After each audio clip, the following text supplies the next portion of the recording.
This is not breaking news. This is not a scandal. This is not about one leader, one arrest, or one dramatic headline. This is about a system that worked quietly for decades until it didn't. What failed did not fail loudly.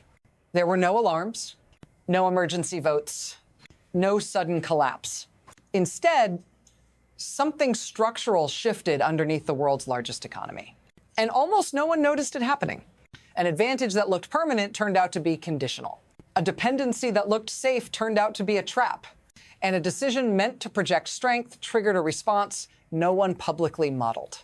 If you stay with me, you'll see why the real danger isn't what happened on television. It's what happened somewhere else, far from the cameras, while everyone was watching the spectacle. Because once this kind of shift begins, it doesn't reverse quickly. It compounds. And the next part is where we identify what is actually in control now and why personalities no longer matter. What actually controls this system now is not a person, not a party, not a flag.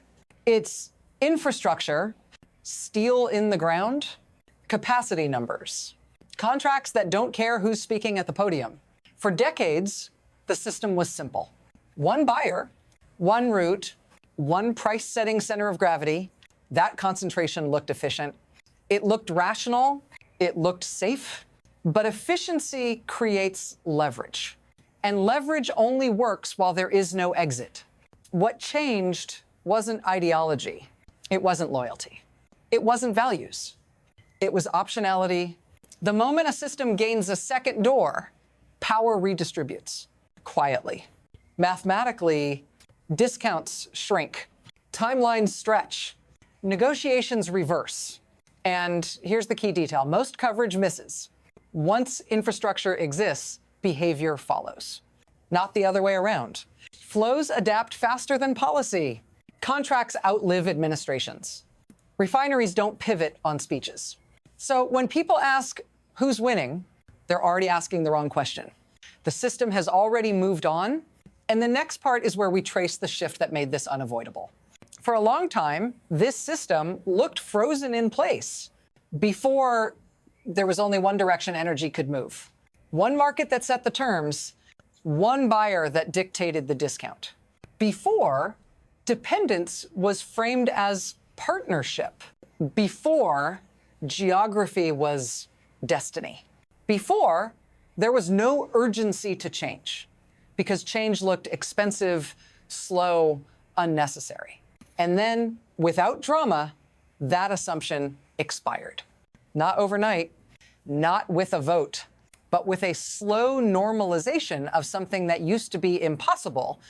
A route opened, capacity expanded, access appeared. At first, it didn't look disruptive. It looked incremental, technical, boring. That's why it worked. The most dangerous shifts don't announce themselves. They integrate quietly. They wait to be noticed. What used to be no alternative became one option among several. And the moment that happened, pricing power began to leak away. Not because anyone wanted conflict, but because systems follow incentives, not intentions. This is the part people miss.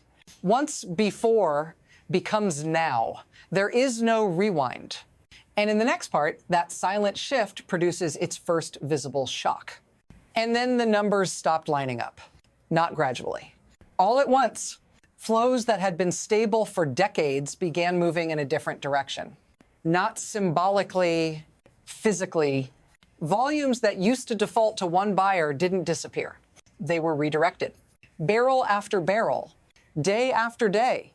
And here's what made it a crisis, even if it didn't look like one yet. For the first time, the primary buyer was no longer the primary buyer. Another market stepped in quietly, at scale, not as a trial, not as a hedge, as a replacement. Contracts followed, long-term ones. This wasn't opportunism. It was lock-in, because once supply chains are rewritten, they don't snap back. Refineries adapt, shipping schedules harden, pricing benchmarks recalibrate. On the surface, it looked like diversification. Underneath, it was displacement. And that's when the realization hit. This wasn't a temporary fluctuation. It was the first visible symptom of something structural breaking. If you want to understand why this shock didn't stay contained and why it accelerates from here, you need to see how the system actually works. Here's the mechanism that turns a policy move into a structural wound. This system isn't governed by goodwill. It's governed by compatibility. Not every barrel works everywhere. Not every refinery can switch inputs. Not every supplier is interchangeable. For years, one side absorbed the risk. They sold at a discount. They had no alternative outlet. They paid for the lack of options. The other side captured the margin. Buy cheap, process, resell higher. It looked like market efficiency. It wasn't. It was leverage disguised as normal trade. The moment an exit appeared, that leverage flipped. Discounts narrowed. Negotiations hardened. Buyers lost the ability to dictate terms. Meanwhile, the system that assumed continuity can't pivot fast enough. Facilities are specialized. Inputs are rigid. Alternatives don't exist on demand. So pressure concentrates, margins compress. Bottlenecks appear. Dependence flips direction. What used to look like security starts behaving like exposure. And here's the acceleration most people miss. The longer this runs, the less reversible it becomes. Because adaptation compounds and hesitation costs. By the time it's recognized as a problem, the system is already operating on new assumptions, which brings this out of the abstract and directly into your life. This is the moment where it stops being theoretical, because when systems rebalance, they don't ask your permission. They don't check whether you're ready. They don't care if you were paying attention. You feel it indirectly, through prices that no longer behave the way you expect, through jobs that become fragile without warning, through regions that were stable until they weren't. If you live near the infrastructure that assumed cheap, reliable inputs, this matters. If your community depends on industries that can't easily retool, this matters. If your cost of living is tied to energy moving smoothly through invisible channels, this matters. And here's the unsettling part. None of this looks dramatic while it's happening. There's no announcement that leverage has shifted. No headline saying you are now on the wrong side of the system. It just shows up as friction, as volatility, as pressure you didn't vote for. If you're still watching, it's because you can feel that something isn't lining up anymore. That instinct is doing its job. Because what looks like a bilateral trade story is already spilling outward. And the next part is where this stops being domestic and starts propagating. Once flows redirect, they don't stay local. They ripple. Shipping lanes adjust. Insurance prices move. Benchmark prices begin to decouple. What used to be a regional arrangement starts influencing decisions far beyond its origin point. Other buyers take note.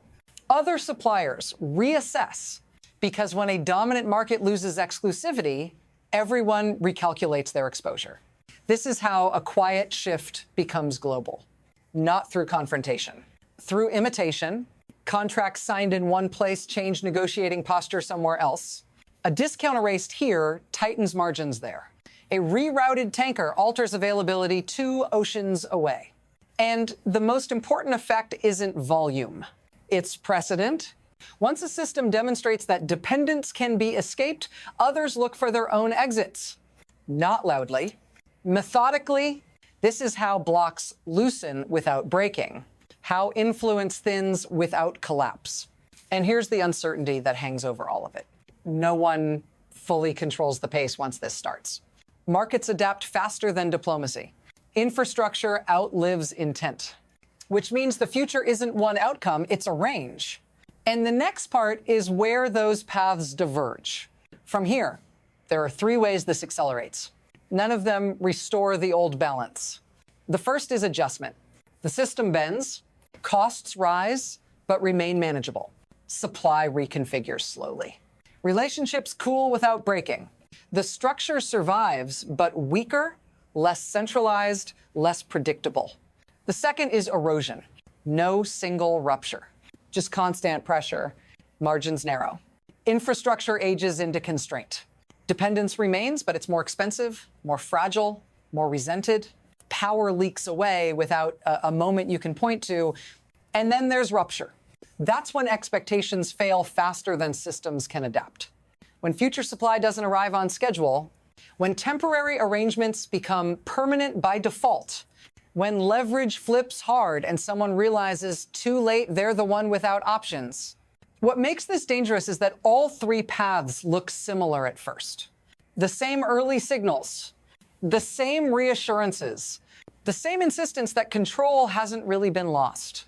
By the time the difference becomes obvious, the outcome is already locked in. And that's why the final part doesn't offer closure. Because the system hasn't chosen yet. This doesn't end with a collapse. And it doesn't end with a recovery. It ends with a question that hasn't been answered yet. How many exits can a system create before it stops being the center? Because power today doesn't disappear in explosions. It drains quietly through alternatives that didn't exist before.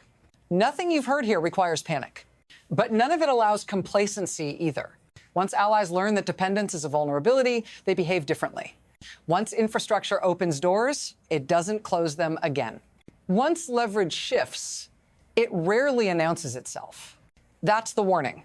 Not that something dramatic will happen tomorrow, but that by the time it does, the decision will already have been made by contracts, by flows, by systems that don't wait for permission. If you want to understand what's coming next, you can't watch the speeches. You have to watch the plumbing, the boring data, the quiet commitments, because the next real shift won't be televised either. Stay with this. Follow the signals. And if you don't want to miss what moves next, this is where you keep paying attention.